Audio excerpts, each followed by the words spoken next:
Well, good morning, Believers Church. It's good to see you guys today. Would you stand? We're going to worship together. Maybe clap a little bit. Here we go.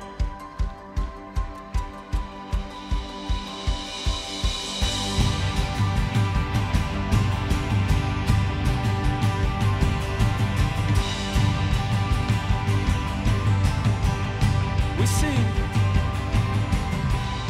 We are a sea of voices. We are an ocean of your praise, gathered under one name. We are a tide that's rising, and we cannot be contained. Gathered under one name. Oh, for 1,000 tongues to sing the glories of our Lord God Almighty. Oh, to sing the Savior's praise, a triumph of His grace. You are worthy, yes, you are worthy, God. Yeah.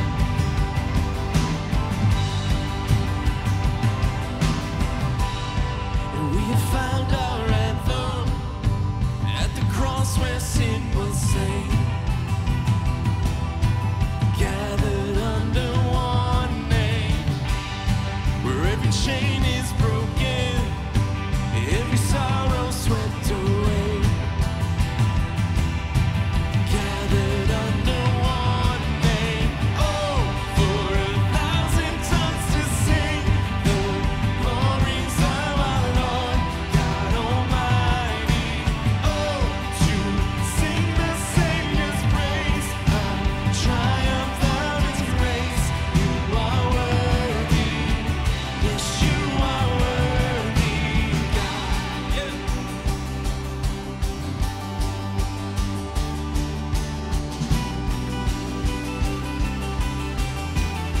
We sing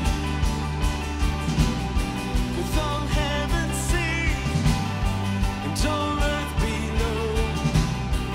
One holy King, one highest throne. With all heaven sing and all earth below. One holy King, one highest throne. Oh, for 1,000 tongues to sing the glories of our Lord God Almighty. Oh, to sing the Savior's praise, a triumph of His grace. You are worthy, yeah.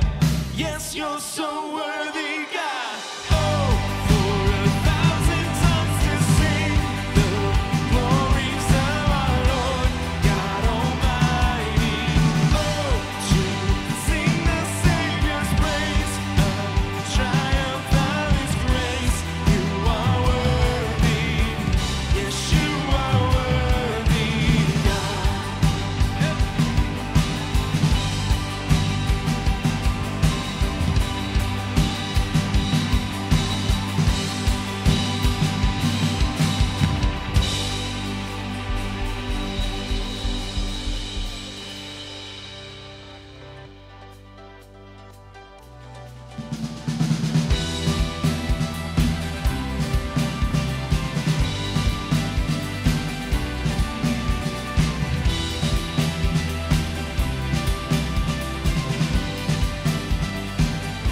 Step out of the shadows, step out of the grave, break into the wild, and don't be afraid.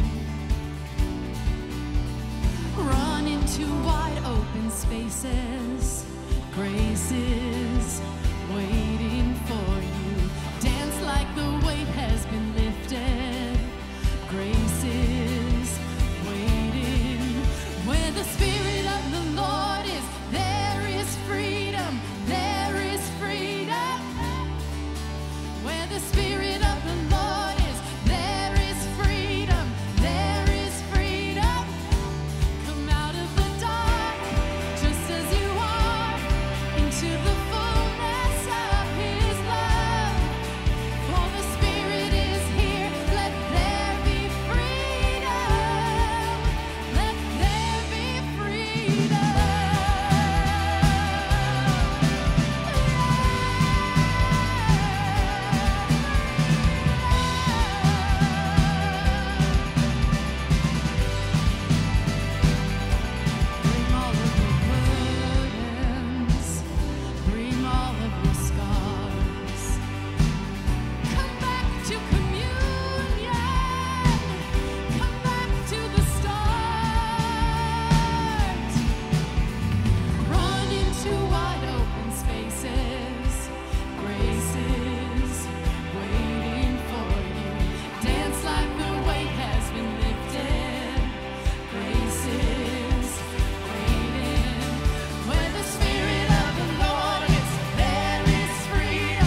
prisons shake at the sound of Jesus' name.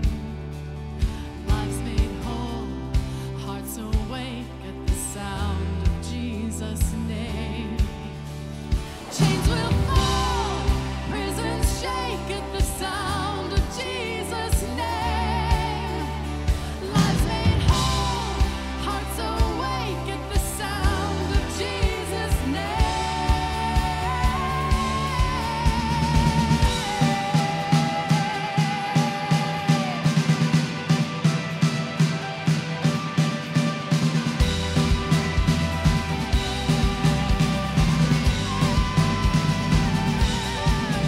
Where the Spirit of the Lord is, there is freedom, there is freedom.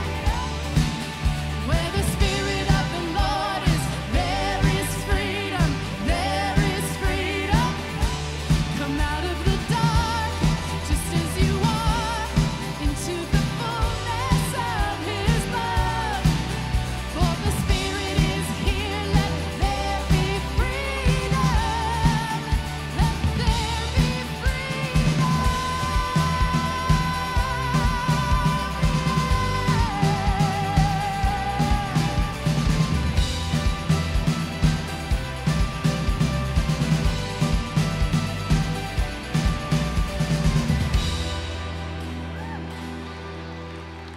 Thanks for worshiping with us. You can have a seat. Hey guys, welcome to Believers. My name is Steve, and this is The Rundown.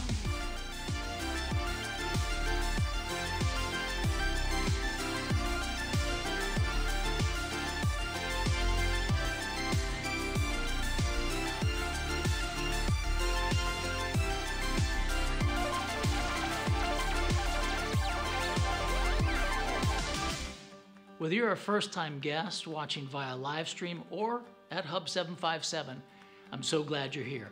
You'll find a communication card inside the program, or you can fill it out on the Believers app.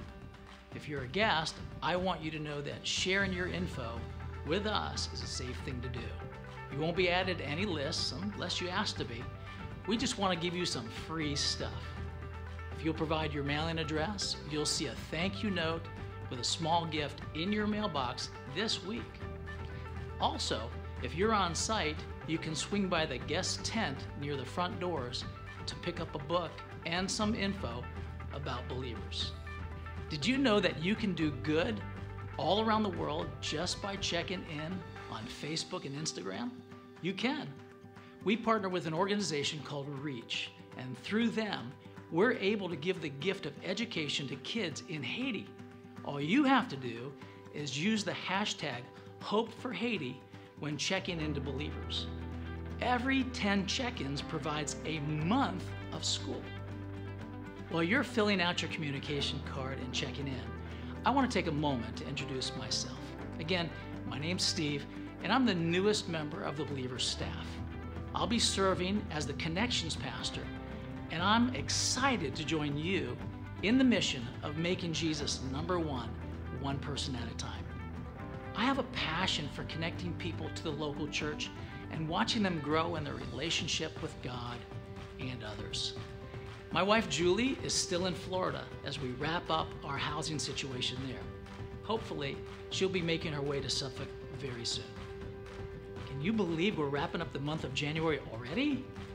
Starting next Sunday, we'll no longer be offering the 5 p.m. service. We're looking forward to what God is going to do in and through us as we focus our time, energy, and resources on growing our morning services. I hope you make plans to join me here at 9 or 11 next week before you head off to your Super Bowl parties. Today, we're continuing our series, The Secret to Happiness. As we prepare to hear the message on the importance of seeking solitude, we're going to sing a song that will help us focus on the power of God's presence. Would you please stand and join us?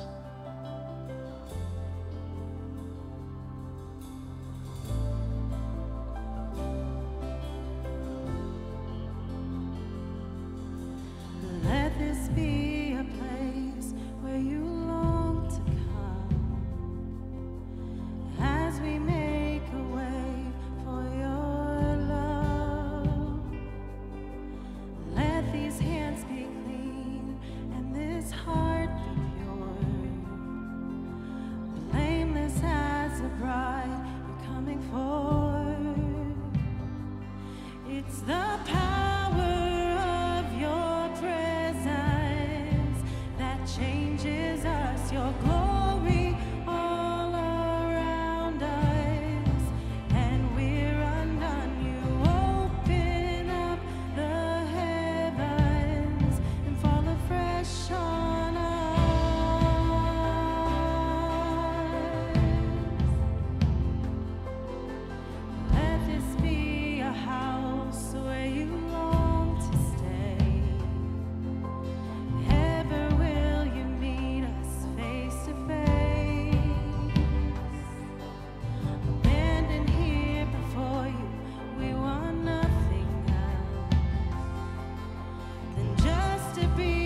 You unravel me with a melody.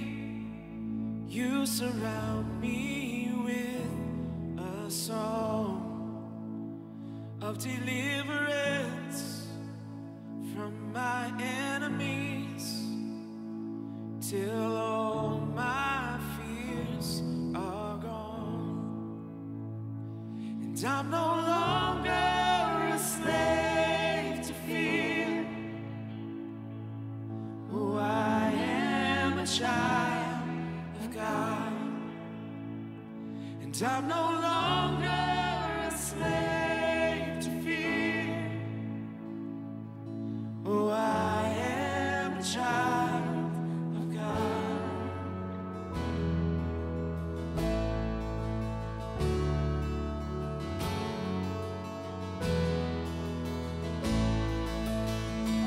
And from my mother's womb, you have chosen me. Love has called my name. I've been born again to this family. Your blood flows through my veins. Come on, sing it out. And I'm no longer a slave to fear. Oh, I am a child of God. And I'm no longer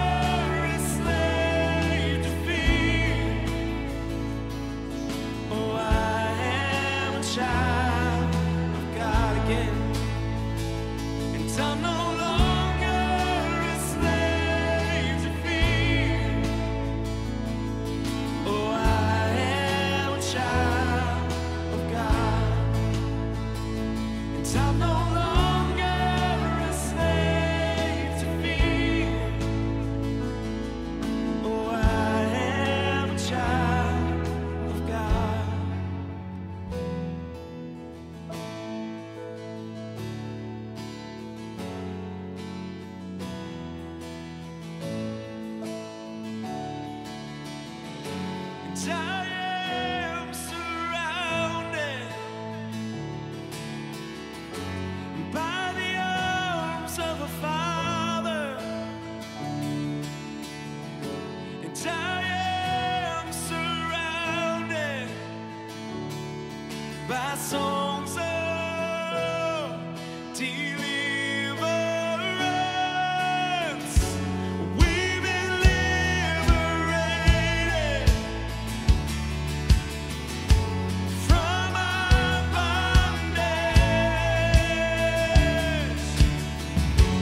We're the sons and the daughters, singing our freedom.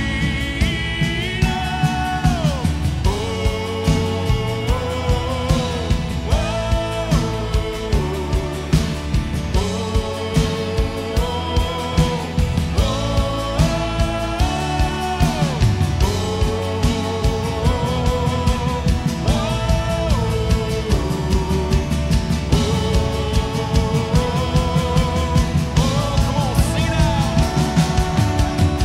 you split the sea so I could walk right through it. My fears were drowned in perfect love. You rescued me so I could stand and sing. I am a child of God. You split the sea so I could walk right through it. My fears were drowned in perfect love. You rescued me so I could stand and sing. I am a child of God. Yes, I am. I am a child of God. And I am a child of God. Oh, I am a child of God.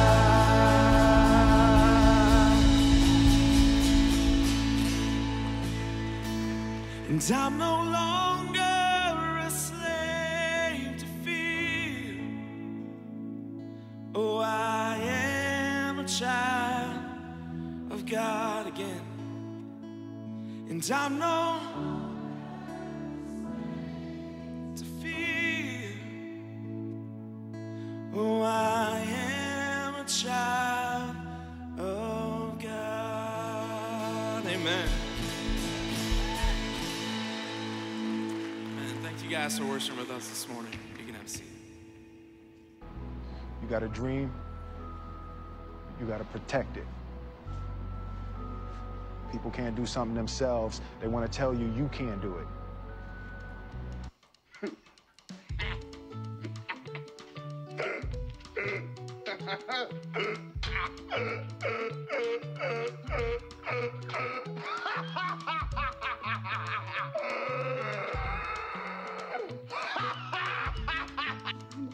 No, you're not. Annoying. Well, you know what? You can't focus on what's going wrong. There's always a way to turn things around, to find the fun. I said it before and I'll say it again. Life moves pretty fast. You don't stop and look around once in a while, you could miss it. But you know, happiness can be found even in the darkest of times. If one only remembers to turn on the light. Boss, look, an alien! Where? Ah!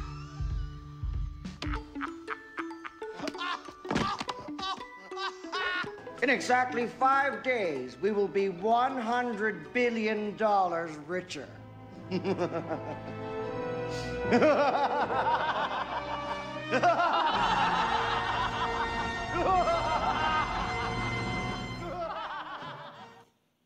Good morning, Believers Church.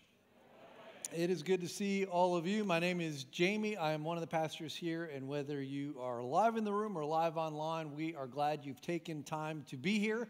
We are 4 weeks into our quest for happiness, and this series is based on medical research and psychological science on what helps a person to live a more meaningful life, a more significant life, and therefore a happier life. And who doesn't want that? All of us want to be happy.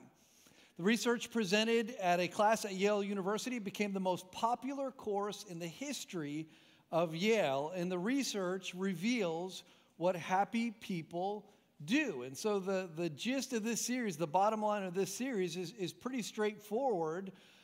You can actually pursue happy. There are things, habits, activities, disciplines that people who are generally happy are engaged in. And so if you want to be happy, you can actually discover what these things are and you can pursue them. So I've been kind of telling you the bottom line of this series is if you want to be happy, you can be happy. If you do what happy people do, you can be happy too, right? So that's the gist of this entire series. Now, I don't want you to think that I'm just presenting the research on happiness. This is not an extension class of Yale University. This is a church. And so what I found so fascinating about this study is that all of this research, all of this data points to the teachings of Jesus. So I don't know how much money they spent or how many hours they spent on this research trying to figure out what makes a person happy. But they could have saved themselves a lot of time and a lot of money if they would have just opened up their Bibles, because what Jesus said 2,000 years ago is exactly what their research discovered, if you could call it that. And I just love when modern science stumbles onto biblical truth. So far in this series, we've looked at the fact that happy people tend to focus on the right things. They focus on connecting with other people. And that's exactly what Jesus said. Jesus said the most important thing to do is to love God and to love people. In fact, how you love God is measured by how well you are loving people. Second week of this series, we learned that happy people are grateful people. I issued a 5 for 30 challenge. Find 5 people per day that you can express gratitude to. And if you do that, your gratitude levels will start to grow. And the research says if your gratitude levels are growing, your sense of well-being and happiness will also start to grow. Then we learned that happy people serve others. They're not just in it for themselves. And this one's kind of counterintuitive because you wouldn't think about doing something for someone else in order to make yourself happy. But the truth is most of us, if not all of us, have experienced this. So we do know that it's true. When you do something nice for someone else, they benefit, but you feel better too. And around here we call that the greatness principle. When you bless others, you yourself are blessed. So if you've missed any of that, you can go to the Believers Church app. You can get yourself caught up. Maybe there's a particular topic or habit that you need to really work on, and you want to just go back and listen to it again and try to work on those strategies of improving those areas of your life. Our website, our app has a pretty solid archive of messages that you can go back and use for those kind of purposes. Today's secret to happiness from the Yale study, and I'm going to quote to you now. Here's what they said. They said, find some time to be mindful. Meditate for 5 or 10 minutes a day to increase well-being. You can go for any type of meditation you like, the research says. Just schedule the time, sit down in a quiet spot, close your eyes, and be in the present moment. So I've summarized this principle as seek solitude. If you're going to be happy, you need to seek solitude. I'm sure some of you hear that and you're thinking, I don't go for any of this new age yoga junk, and if you want to press that kind of stuff, maybe you should pastor a church in California or Colorado where they do that kind of thing and they like it, but not so fast. We all want to be happy.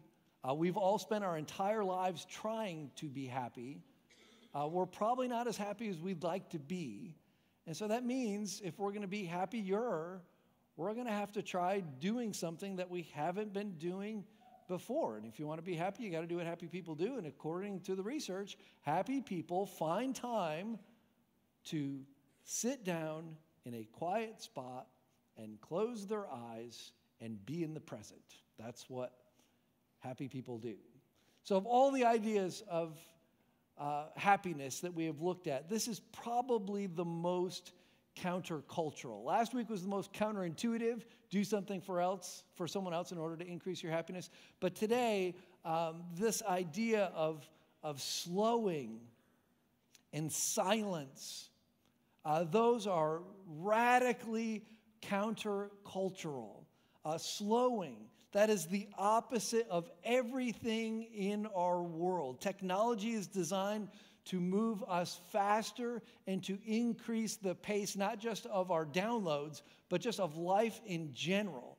And all the trends show that this tendency to go faster is not going to end anytime soon. I remember when I was a kid, I was always told that breakfast was the most important meal of the day. Have you heard that? Your doctor probably told that. Your parents told you that. Nutritionists would say, the most important thing for you to do is to schedule, get time at the kitchen table, and you get a healthy, nutritious breakfast in you. That's the most important thing that you could possibly do. But that takes way too much time. So today we've kind of accelerated our breakfast. Just last night, Bonnie and I went to the grocery store. And if you go down the breakfast aisle, here's some of the stuff that you will find. This is a Special K meal bar.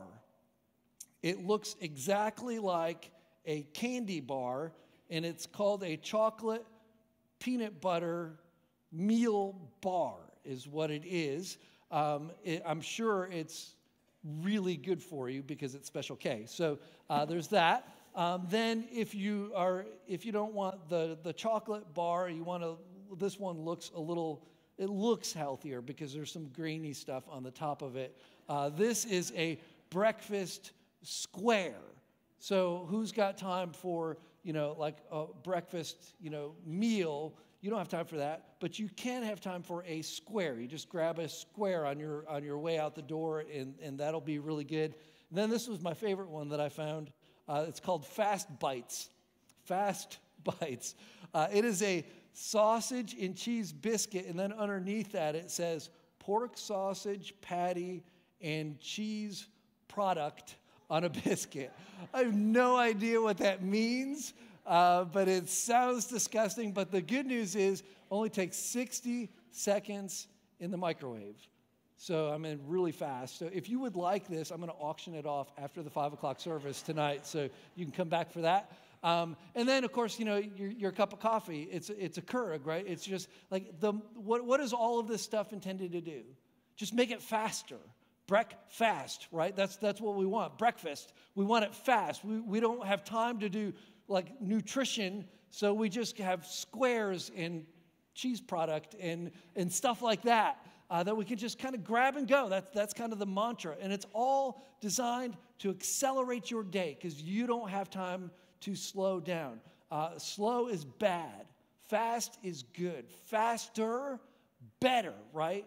An article in the New York Post written by Dr. Stephanie Brown, who's a Silicon Valley psychologist and author of the book Speed, Facing Our Addiction to Fast and Faster. She writes this, and I quote, she says, "What are the costs of speed addiction? We live under a weight of demands, real and imagined, that is debilitating. We see an alarming increase in stress-related disorders of all kinds for all ages, beginning with elementary school-aged children who are struggling with obesity, depression, anxiety, attention disorders of all kinds, and all kinds of learning disabilities. A list of problems for all the ages." She continues, "In a vicious circle, the exhausting fast pace of life promotes overstimulation and overscheduling, which become chronic stressors that lead to behavioral, mood, and attention disorders.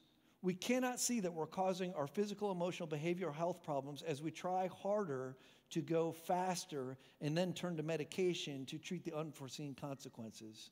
We believe we should be able to go this fast, and there is something wrong with us if we can't keep up." Now, that's a pretty accurate description of our culture. And I don't know about you, but that sounds like the opposite of happiness and well-being to me. So that means we need to slow down. That means we need to stop. And so the most obvious question here is, how fast a pace are you going at? I'm going to talk a little bit more about how we can develop some strategies around slowing, but there's another word that this study kind of brings out. One was slowing. The next one is silence. Silence. Happy people schedule time to sit and be in a quiet place, the study says. Now, we live in a constant state of noise. Our phones, they're constantly buzzing and dinging, and in fact, so much so that it's rare that an entire service goes through without a phone going off, and maybe you just want to check yours right now. The TV is on all the time. It's just like white noise in the background, and you get in your car, as soon as the ignition is turned, there's music going. It's just, and if that's not enough noise for you, you can put earbuds in your ears and listen to something else all day long. I don't know what people are listening to, but I see them walking around with it all the time. Now, what do we do about all this noise? What's kind of gotten crazy is to find silence, we now, and this is brilliant from a marketing strategy, you have to buy noise-canceling headphones. That's what this is. It's a noise-canceling headphone. Can you hear me? Oh, wait, no, it goes the other way around. I can't hear you. So, yeah, that's how crazy it's gotten. If you want silence, you actually got to put headphones on that silence out the noise. Now, what's wrong with too much noise? Well, apparently it damages our health. We call too much noise pollution. And it's not just loud noises, it's unwanted noises that turn into noise pollution. I found a really interesting article in the Washington Post about birds that were being impacted by a low-level noise. It was a constant noise from a natural gas compressor in northern New Mexico. And so these compressors, they didn't make a lot of noise. It was just like a low drone of noise that just kept going and going and going. And what they found was that birds that nested near these compressors, compared to their counterparts who weren't nesting there, they noticed a big difference in the well-being of these birds. So the birds that were around the constant noise, they were smaller, they didn't live as long, their feathers were more disheveled. And it wasn't just that. They actually checked the blood on these birds, and they found elevated levels of hormones produced by stress in these birds. So apparently this low-level noise of unwanted noise over a prolonged period of time stresses the bird out. And it's not that surprising, is it, that we respond very much the same way. Recent research says that noise can function as a stressor in the body, and prolonged periods of unwanted noise can cause the body to release stress hormones like adrenaline that can negatively affect our cholesterol, which can lead to hypertension and cardiovascular disease. And next week, I'm going to be talking about health and happiness. So I'm not going to delve into all of that right now, but I do think maybe the Yale study is onto something that says we need to find a place of silence, because when we don't, it can wreck us even in our health. Silence and slowing.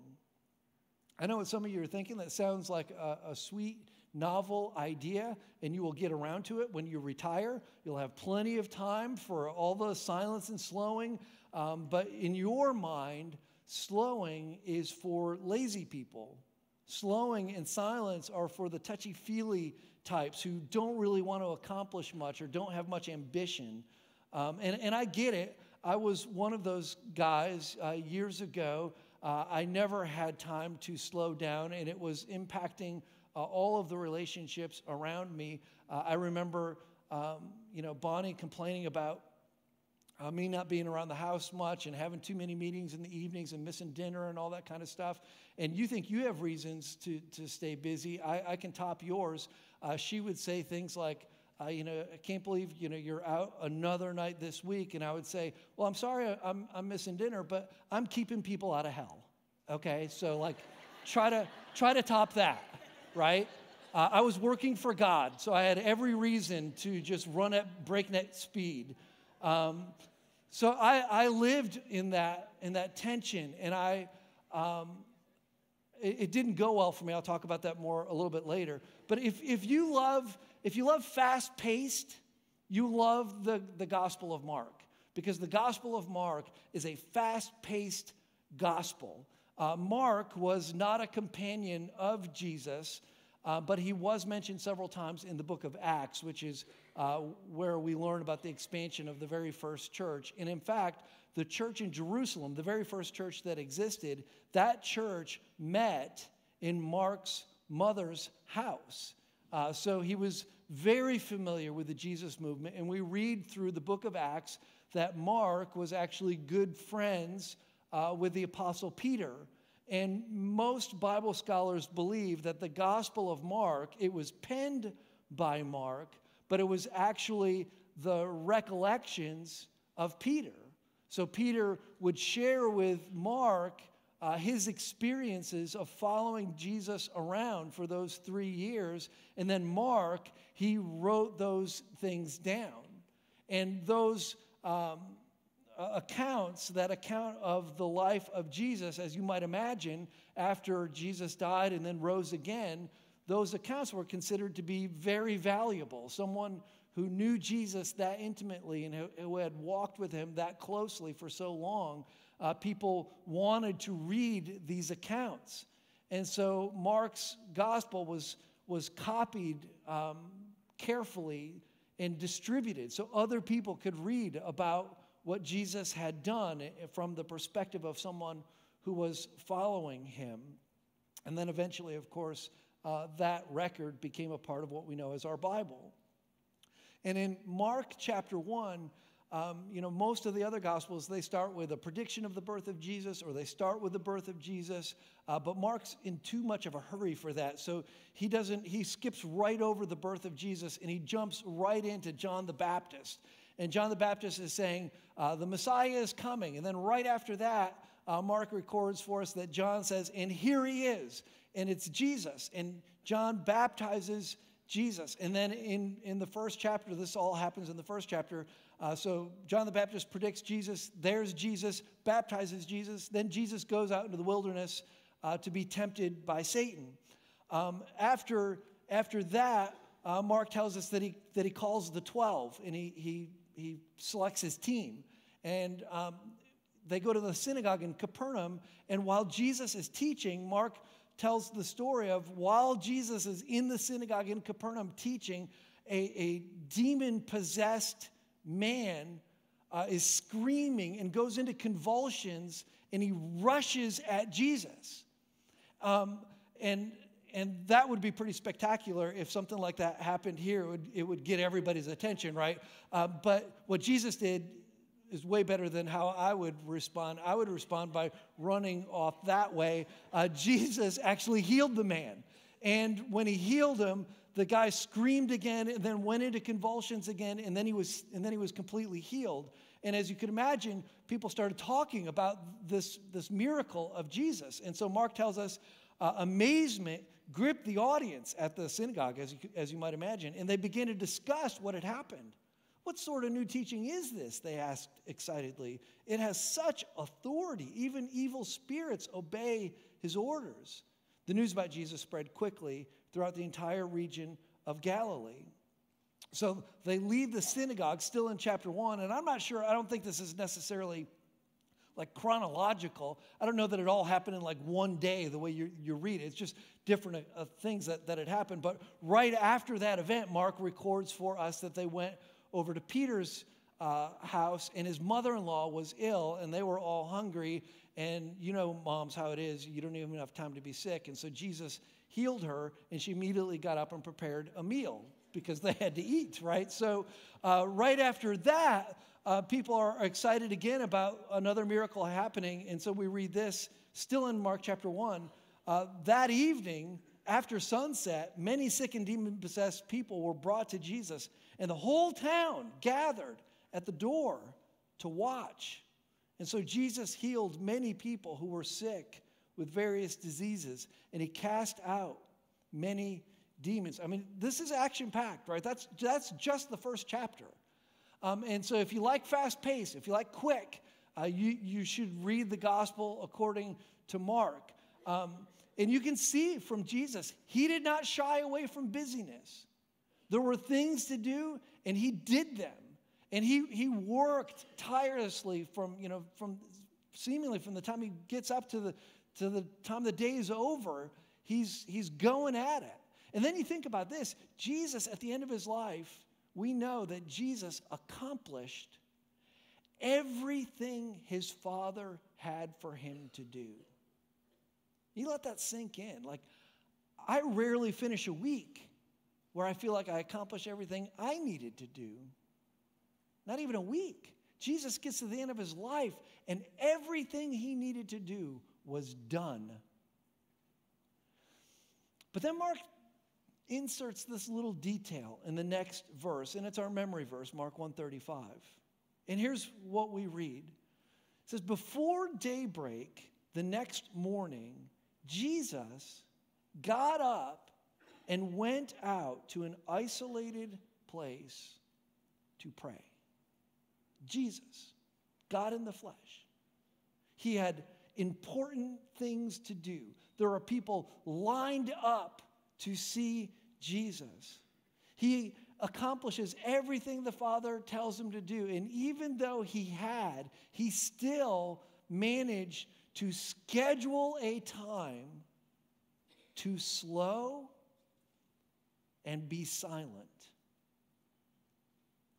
And I'm just wondering, for those of you who feel like, there's no way you can slow and find solitude,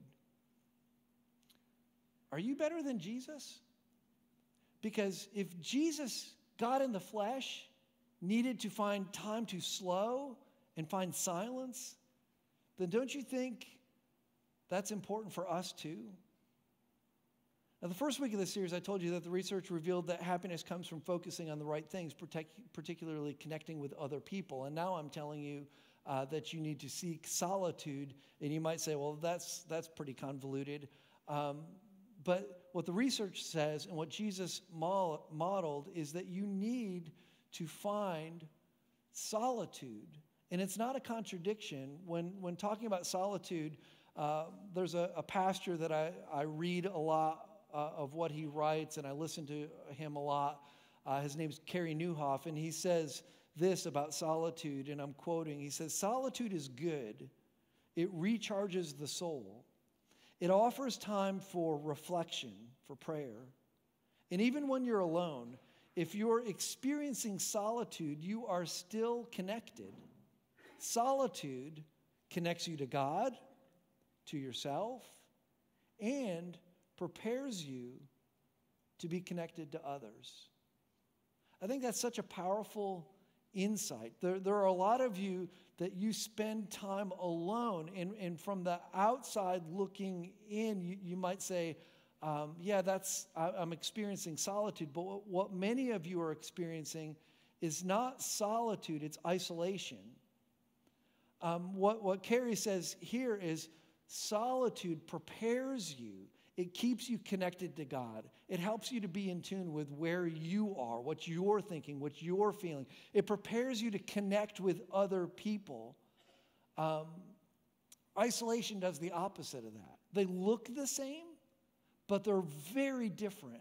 Isolation, it cuts you off from people. It cuts you off relationally. It cuts you off from God. And sometimes when you isolate, you even get detached from your own feelings and emotions. And when you think about it, isolation is a tool of the enemy. When Adam and Eve first sinned, what did they do? They ran and hid. They isolated themselves from God. Think about the strictest form of punishment that we have for criminals. If they're misbehaving in prison or whatever, what do we do to them? We give them solitary confinement, complete and total isolation. And it's considered almost cruel, right? That's isolation. Isolation makes things worse. When you isolate, your problems actually seem to grow. Loneliness is the result of isolation, and loneliness is epidemic in our culture. And it's the opposite of connecting with others. In fact, I think oftentimes our relationships struggle the way that they do simply because we haven't taken time to prepare ourselves through silence and slowing to connect to people. We go into our relationships so rushed that it hinders them. But Jesus wasn't isolating here. He was seeking solitude. And I'm not advocating that you isolate. He was pulling away from busyness in order to connect with the Father, to reflect on all that was happening, and to prepare him to connect with others. So what can we learn from Jesus when it comes to seeking solitude? Well, if I'm going to, and it's taken me a while to get here, but here's our first fill-in. So if you're tracking along in the app or in the program, here's the first fill-in. If I'm going to follow Jesus in the secret to happiness, I need to plan it. I need to plan it. We read in our verse, before daybreak the next morning, Jesus got up and he went to an isolated place. You don't get up early unless you make plans to. Well, unless you're like me, I got up this morning at 1. But that's not what I'm talking about. I went back to bed at 5. So I'm not talking about waking up in the middle of the night and not being able to sleep. I'm talking about waking up ready for the day. And if you want to wake up early like Jesus did and be ready for the day, you got to plan for that to happen. Now, they had the advantage of having no electricity. And when I say advantage, I mean only in the sense of without electricity, they had a tendency to go to bed earlier than we do, right? So for them to stay up late was an effort. It was costly even. They had to start a fire, or they had a lantern. They had to buy oil for it. They had to trim the wicks and all that kind of stuff. So they would have a tendency to go to bed earlier than we do. But even so, getting up before daybreak, as Jesus did, required planning to do that. I talk a lot about the first 15, getting up and using the first 15 minutes of your day to read the Bible and to pray. And the reason that this habit is so elusive to so many of you is because you have yet to plan for it to happen. You have good intentions. You intend for it to happen, but having intentions is not the same as having a plan. And a good way to think about this is that you need to start tomorrow before you finish today. You need to start your tomorrow before you finish today. It's actually a great time management technique. So before you go to bed tonight, you start the day tomorrow, and it will make tomorrow go so much better. So like you pick out your clothes tonight for what you're going to wear to work tomorrow. Now, I don't really have to pick out my clothes because I wear jeans and a t-shirt pretty much every single day. But for those of you who have to, pull an outfit together, Bonnie, she always picks her clothes out at night so that she's not running around in the morning trying to do it. Every morning I drink I don't know exactly what it is. Bonnie calls it a power smoothie. I have no idea what's in it. It's disgusting, but I drink it every single day. That's how my day starts. Whenever she prepares it the night before. If she doesn't do it the night before, I'm off the hook for the day. And I can have a sausage and cheese product, right? So that happens the day before. We take our lunch to work almost every single day. The days that we don't are the days that we didn't do it the night before, because we always get our lunch together the night before, because we want to start tomorrow before we finish today. Water bottles, all of these things that we do to get ready for the next day, we do them today. It's how we make tomorrow better. It's called a plan. That's what you need to do. And if you're going to have times of solitude, times of silence and slowing, you're going to have to plan for it. Now, for years, I was a night owl. I could stay up forever, and now I wake up in the middle of the night and I'm up forever. But back then, it was, I stayed up. I didn't wake up in the middle of the night. So I used to be a night owl, and I used to hear people talk about the importance of getting up early and praying and reading the Bible, and I used to think, there is no way I'm ever going to do that. And I felt this tension because they're telling me, you need to do this, to be a good Christian, and I'm thinking, there's no way I'm getting up early. And so I don't want to put that kind of undue pressure on you. If you think you can improve upon the practices of Jesus, then go for it. No, I mean quite seriously. If morning doesn't work for you, it doesn't really matter what it is, plan it. Like maybe for you, it's lunchtime at work, and you can go to your car, turn off the radio, silence your phone, and you have 30 minutes of slowing and silence. And it's exactly what you need. Or maybe for you, it's at the end of the day, you've been going like crazy all day long, and you finally get the kids to bed, and the house is finally quiet, and that is your time. And you use the final moments of your day for this. The important thing is you find what works for you, and then you do it. And the experts on developing habits say, if it's going to turn into a habit, you need to do it at the same time every day. So whatever that time is for you, plan for it and then do it regularly. From Jesus, we also learn the purpose of solitude. It is to pray. That's all part of the first 15. Jesus got up before daybreak. The next morning, he went to an isolated place to pray, the verse tells us. Laurie Santos, the Yale professor who teaches this class on wellness, she likes to do, and I'm quoting from the study now, she likes to do loving kindness meditation. She thinks about the people in her life that she cares about, and she silently sends them well wishes, such as, I want you to be happy. I want you to live well. Such mantras help her feel a loving protection over her loved ones. Okay, outside of sounding really weird, does that sound like something else?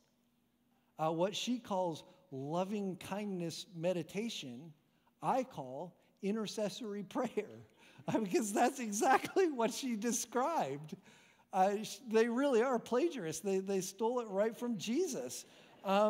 He said that we're to pray. It's what we do. So a part of solitude, the reason it prepares you for connecting with others is you pray for those that you will be connecting with throughout the day. You can call it loving kindness meditation, or you can call it prayer. It doesn't really matter, but it's important for us to do. The Apostle Paul, writing to his young protege, Timothy, he said this, I urge you, first of all, to pray for all people. Ask God to help them. Intercede on their behalf. Give thanks for them. Doesn't that sound like loving kindness meditation? Then he says, pray this way for kings and all who are in authority, so that we can live peaceful and quiet lives marked by godliness and dignity. And if you aren't already praying for your government leaders, you ought to be. And this verse tells us that we ought to be. And this verse even reminds us that what happens when we're not, when our government does not function well. What happens? We are unable to live peaceful, quiet lives because the government's dysfunctional and large chunks of our community go without paychecks. So we should pray for the nonsense to stop and for our government to function so that we can live quiet and peaceful lives marked by godliness and dignity. This is good, and it pleases God our Savior, who wants everyone to be saved and to understand the truth. So Jesus prayed to connect with the Father, and we need slowing and silence to find the space that we need to calm our hearts and our minds and to prepare ourselves to be in God's presence. Pastor friend of mine says it this way: give Jesus your first 15 minutes and he'll shape the next 24 hours. That's pretty good. And I know what you're thinking. I'd love to slow and be silent, but you're fine. There's no problem with you running at breakneck speed. And yeah, you heard all the other stuff that I'm talking about, but you're the exception to the rule. And adrenaline, while too much of it might be a bad thing, it's the thing that keeps you focused. It's the thing that keeps you driving, and you kind of love it. So for right now, you're just going to keep running at full speed. But here's the problem. History shows that people who violate this discipline of seeking solitude for too long, they burn out. And I know this from personal experience. Back in 2012 or so, I'd been the senior pastor here for about 8 years, and the church was really growing and a lot was going on, and the staff was really small, and people would ask me, so how are things going? And I was aware enough to be able to respond like this. I would say, things are amazing, things are going great. And then I would add, I know that my pace right now is not sustainable, but right now it's really good. And I thought I was being super wise and discerning by saying that, but I really was being quite foolish because I could see that it was not sustainable. But I said that for years without making any changes, which led me to a place of burnout. And slowly over time, I started to deteriorate inside. I became more irritable. I became more bitter. I remember an elders meeting that we had. I met with the elders of our church, and I sat down with them, and I said, so I just want to let you know that I think something's maybe not quite right, a little off. I'm starting to hate people, which is a really bad characteristic when you're a pastor. My heart was getting colder, and truthfully, I started thinking I needed just a different life. And I wasn't suicidal at all, but I definitely experienced what I would call wanderlust, just a strong desire to be anywhere other than where I was. And it wasn't good. Part of my recovery from that time included finding times of solitude, seeking solitude in order to replenish. And that's what Jesus did. After a long, demanding day of ministry, before the next day cranked up, he went to an isolated place to pray. Immediately after that, Mark tells us that Simon and the others went out to find him, and when they found him, they said, "Everybody's looking for you. What are you doing, Jesus? Like, we got stuff to do." They probably had the day planner out, looking at the calendar, like, we got stuff. What are you doing? Jesus responded to them, and he said, well, we must go to other towns as well, and I'm going to preach to them too. That's why I came. And so he traveled throughout the region of Galilee, preaching in the synagogues and casting out demons. See, Jesus didn't seek solitude because he was burned out. I mean, he's God in the flesh. He doesn't burn out. You and I are not. But a benefit of solitude is it does prevent burnout. That's what it can do for you. It can keep you from going to a dark place. So after this time of solitude, Jesus is refreshed. He's ready. Yeah, yesterday was demanding, but he's taken time. He's found some silence. He slowed himself down. He got some solitude, and now he's recharged and ready to go about to other synagogues and preach the message. I think we ought to follow the example of Jesus. I know you want to make a difference with your life. A significant life is a happy life. And I know you want your life to matter.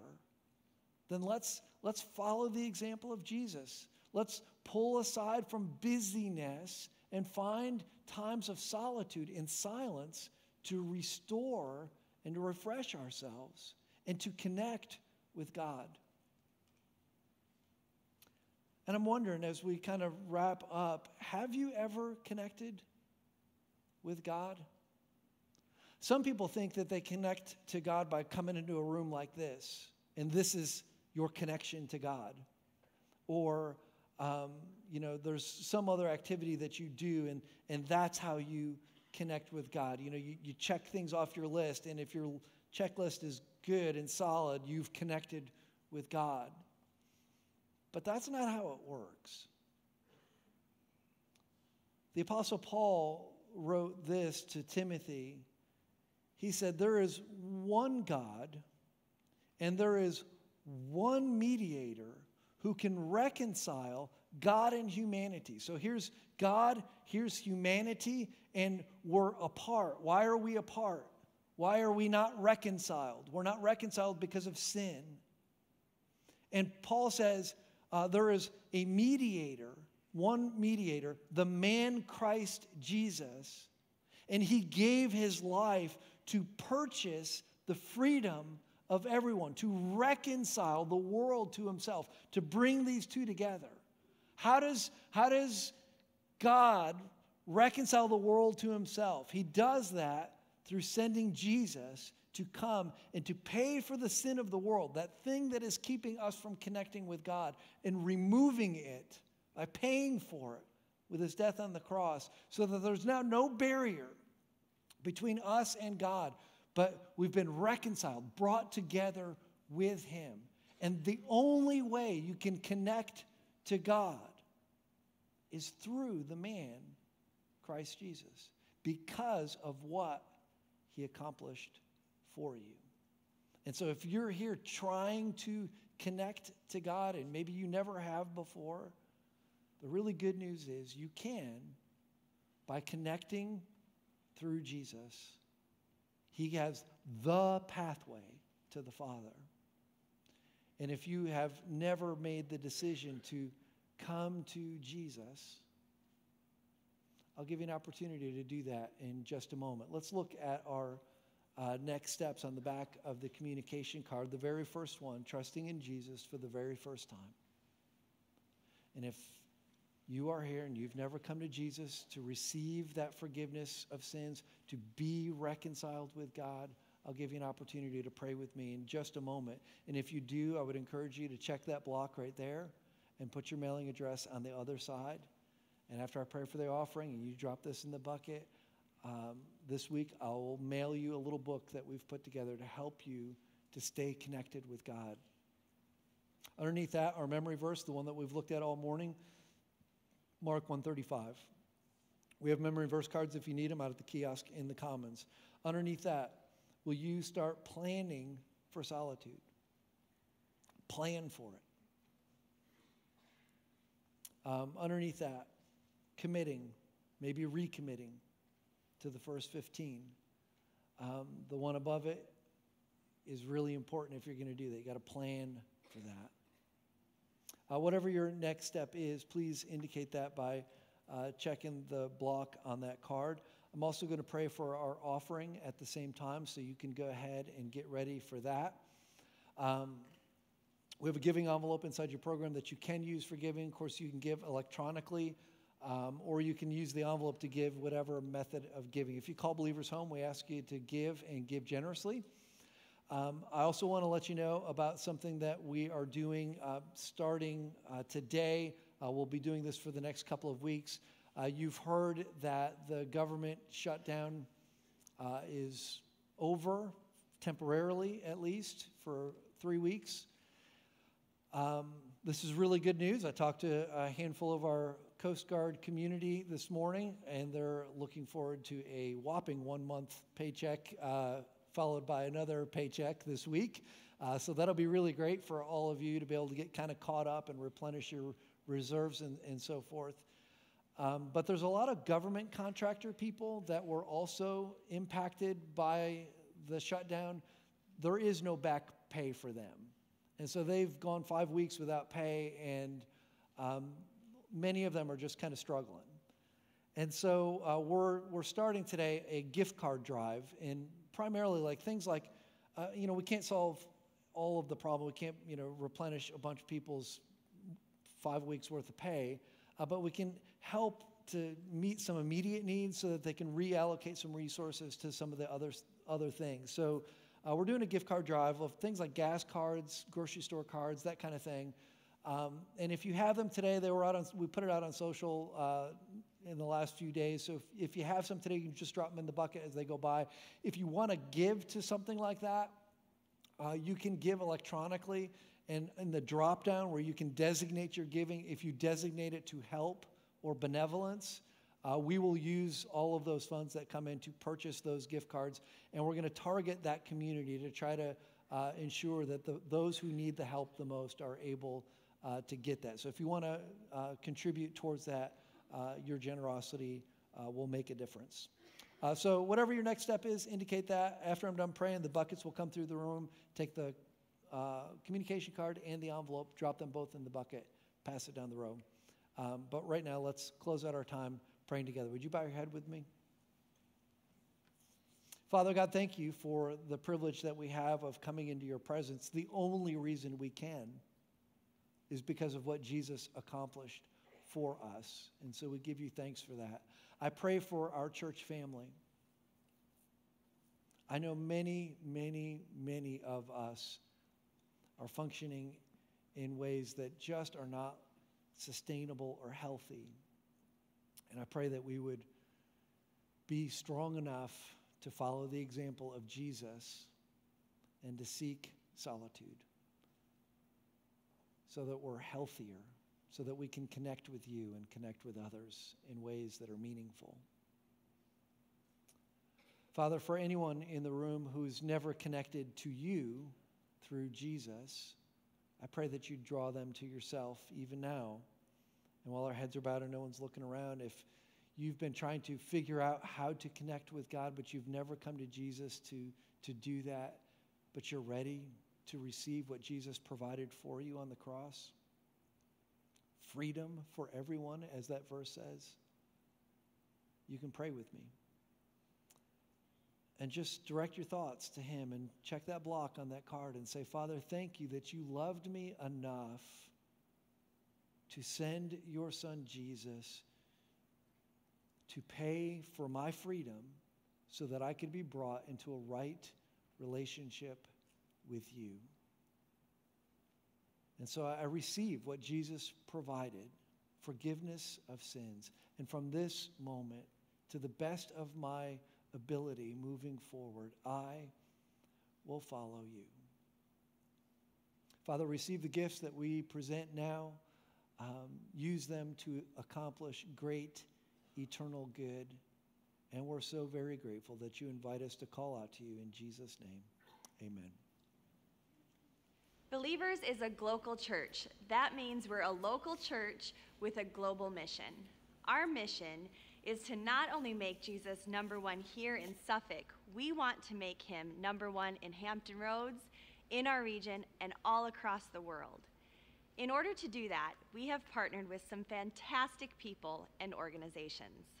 Some of our local partners include Oasis Social Ministries and new this year, the Coalition Against Poverty in Suffolk, also known as CAPS.